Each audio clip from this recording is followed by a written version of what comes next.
there is a new divine god or As some we kind spoke of character, about. right? Like, As we spoke about, oh how my many God. deities are we going to see? So we have Darth Sun Nim come in using the Force on the locks. He's like, tink, tink, tink, and he's like, I want my paintings. And we don't know who this guy is. He just wants his paintings. He looks dope. He seems to be absorbing Chunki's paintings.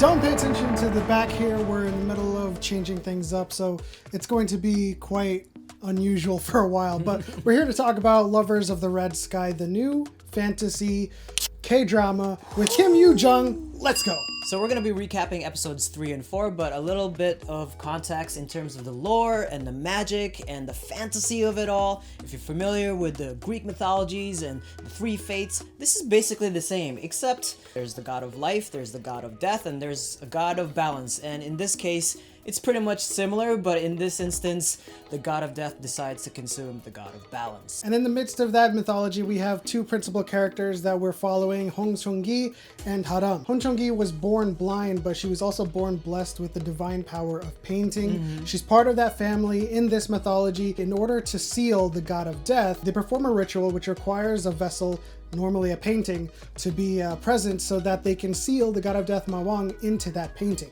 Can I just say that sequence of events was so amazing? Like, the production value of this show is top notch so far, and I'm very, very impressed. The animation and the special effects of Ma Wang, I was just like, whoa, like, is this gonna be like this type of show? Like, from watching Arthdal Chronicles, where we're like really patiently waiting for that type of fantasy K-drama to come back, we get this one, Lovers of the Red Sky. That'll do it for our video. And then we move on to Haram, which is the opposite, where he was born with the divine power to divine water. In a kingdom that suffered from famine and drought, he is very important to them, being able to find water. And that's this power that the shaman Misu wants. So she takes Haram into this like rain festival where she plans to sacrifice Haram to the gods and in favor of rain. And Haram survives due to the blessing of Samshin, who, in order to keep Mawang from being released, since one of the princes destroyed the painting and tried to release Mawang, Samshin seals Mawang inside Haram, but making him blind in the process, giving Mawang's eyes to Chong-gi. And this is a very interesting concept because Chong-gi is blessed as a divine painter, but now she has her sight, but it's like a cursed sight, so it's weird. She's almost like the chosen one, like the legendary painter that's going to bring happiness or light into the world and seal death and all of its darkness. And Haram is supposed to be the companion that helps her along in this journey. But what's interesting to me is that Ma Wang is sealed into Haram and his eyes are sealed into Chong-gi. And I don't know how both of them are going to coexist, you know, like, I know that there's going to be a little bit of love that's going to happen into this and it's going to unfold before our eyes, but it's so interesting to me. The magic aspect of this show is just like so breathtaking. We're all in. So Haram has a secret identity amongst society. He parades as Il Sung, or like an information broker for the townsfolk, and people go to him with notes asking questions and he answers them. But he's also a court supervisor and an astrologer for the king. And all of you ladies out there, oh, be still your heart when you see the scene of him doing pull-ups. Even though he's blind, he's still capable of kicking some butt.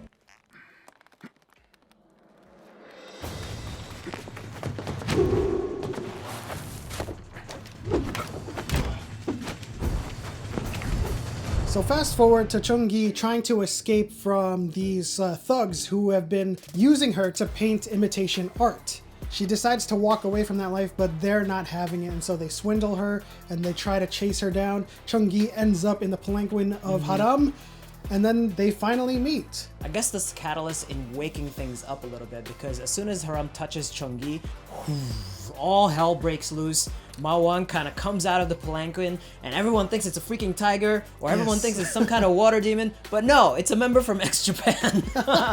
Yes, he proliferates, he goes up into the sky, he sees Chong-gi and immediately says, "There are my eyes." But thankfully Samshin is there. She has this like cloaked spell around her and she, you know, beckons Chong-gi to join her at the fire. But fast forward to Chong-gi trying to run away and Ma Wang finds her finally, but she's being protected by Ho Ryong, the mountain god. That was a great little fight over there. I mean, like, I think this is where people thought that it was a tiger, because that was pretty epic. Like,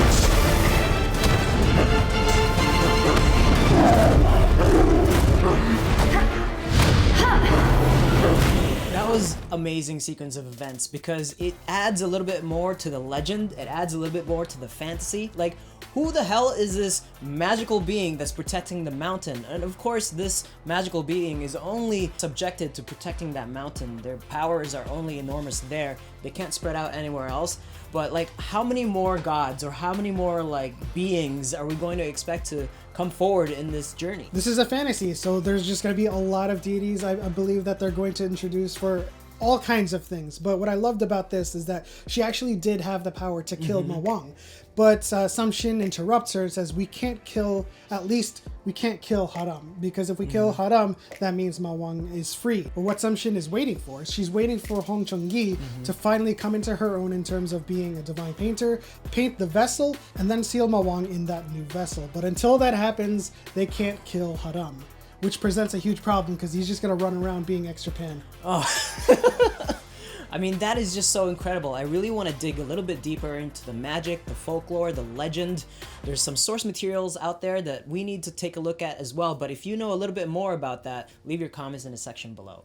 And so now we are in the nitty-gritty of this story. The painting contest has begun. They're searching for the divine painter. And the divine painter, who is Chung-gi, can't compete officially. I mean, there's just small little things and tactics in this story that's preventing her from going into the contest. Of course, her headmaster is really livid and not very happy with how she's been handling herself. But above all of that stuff, it really does remind me of an RPG story where you're leveling up the character. You have to go into this tournament and they'll level up and will eventually find like this new form of divine painting from Chung-gi. I am just like, what's gonna happen? Like, remember when we watched Evernight?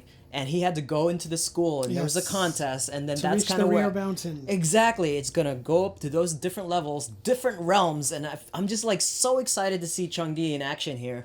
But what's even more interesting is because Meme come in using the force on the locks. He's like ding ding ding, and he's like, I want my paintings. And we don't know who this guy is. He just wants his paintings. it looks dope. He seems to be absorbing Chung-gi's paintings, and it looks like it's a person or a deity who is wanting paintings from a divine painter to give him power. We don't know what his aims are, his motivations, but he's an interesting character nonetheless. He looks like a badass. He's got the dark, kind of like warrior-esque like ensemble going on, and he's got the force powers and everything. I wonder what his role in this show is going to be. Like, I have no idea either. Like, I feel like he's a good guy. Like, that's I think he's on the good guy side. Like, I actually think he's on the good guy side. He's gonna be there to like help Chung-gi like achieve some new level of divine painting powers. As I'm saying that, I'm totally like trying to back out now because he's like hungry for the force of the divine painting. So how could he be a good guy? I don't know. And so we end with episode 4 with Haram saving Chung-gi and letting her enter the painting contest. We don't know what this is going to entail, but I'm pretty sure that as Flip said, she's going to level up her divine painting skills. The deeper we go into the story, the more people are going to see just how valuable she is as a painter. They're going to see how good she is, first of all. And then they're going to see how powerful she is, because that guy that we're just talking about is most likely going to visit the painting contest and go, give me all of your painting power. Now hear me this.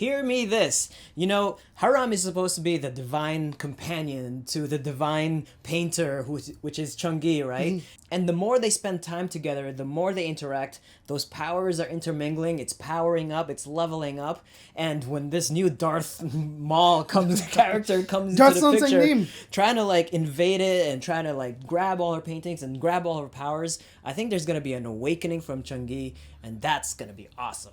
But that'll do it for our recap and reaction to episode 3 and 4. If you enjoyed this video, please leave a like, subscribe for more Asian content and Dreamcatcher reactions and K-pop and all of that good stuff. Hit the bell notification so you know when we post new videos. And as always, we'll see you next time.